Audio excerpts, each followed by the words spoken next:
Okay, campers. Try to imagine this being a tesseract. This is the inside, and these are the bigger.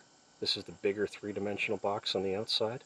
6 is in front, 5 is in the back, or 5 is in the front, 6 is in the back. Depends on how you see it. These are chakras, okay? If you want to go and learn about chakras and you want to color coordinate, fine. I color coordinated these like the Infinity Stones in the Marvel movies.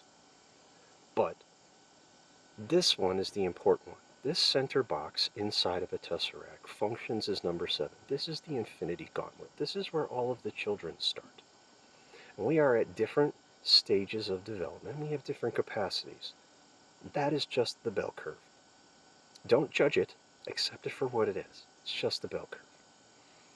If you think you know what an NPC is, it's a Goyim, okay? The vast majority of you are not going to be making arguments for Goyim. No, you're not. You wouldn't do that. You wouldn't naturally be inclined to do that.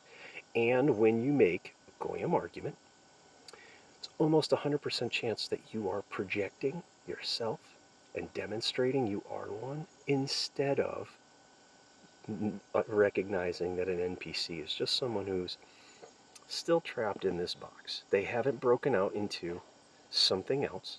They're still learning. They're still part of the other side of the bell curve on their way up in life. Okay?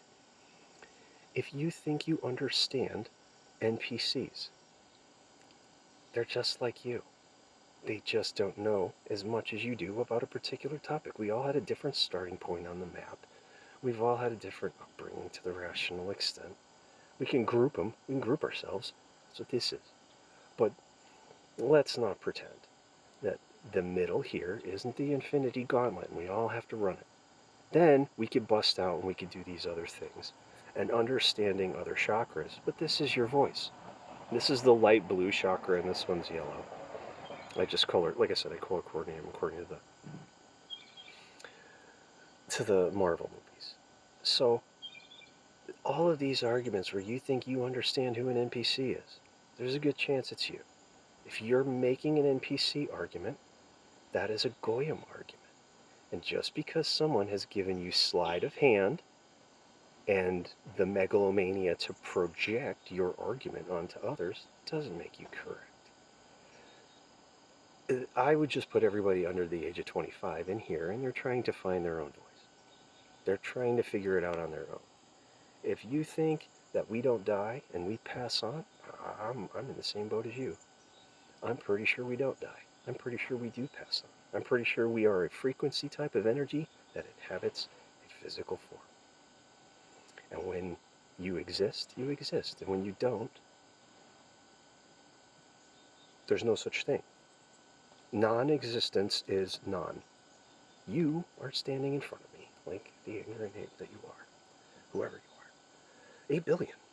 8 billion started in here. Don't go thinking that just because maybe you've moved on in your life that somehow everybody back here is a de facto NPC.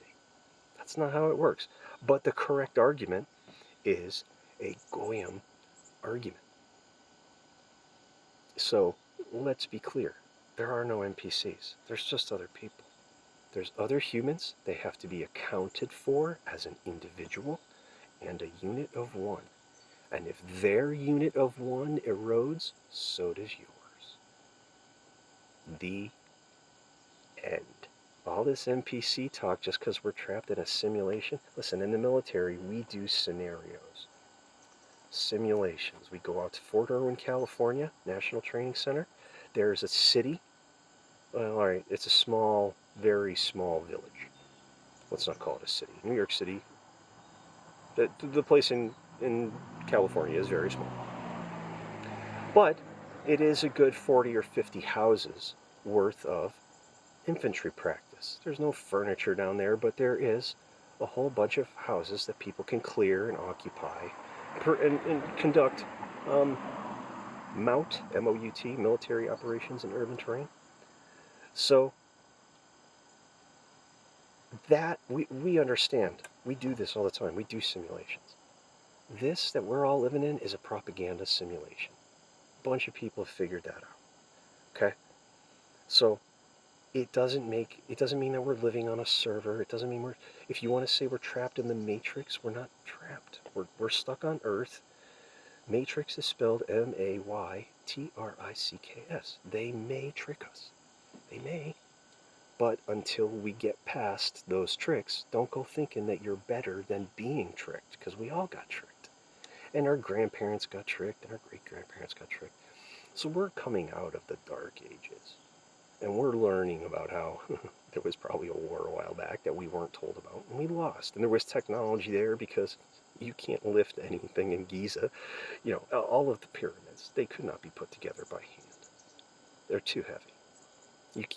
The blocks at Giza, most of them are too big to have human hands put on them. So every part of the simulation has another part of narrative that either tells on the situation, it exposes the simulation for what it is, or it is what the simulation is. It's a phonetic loopback into a logic that is self-deprecating for you and someone else, but you'll be happy to champion it.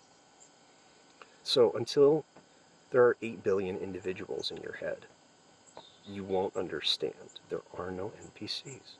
There are no Goyim.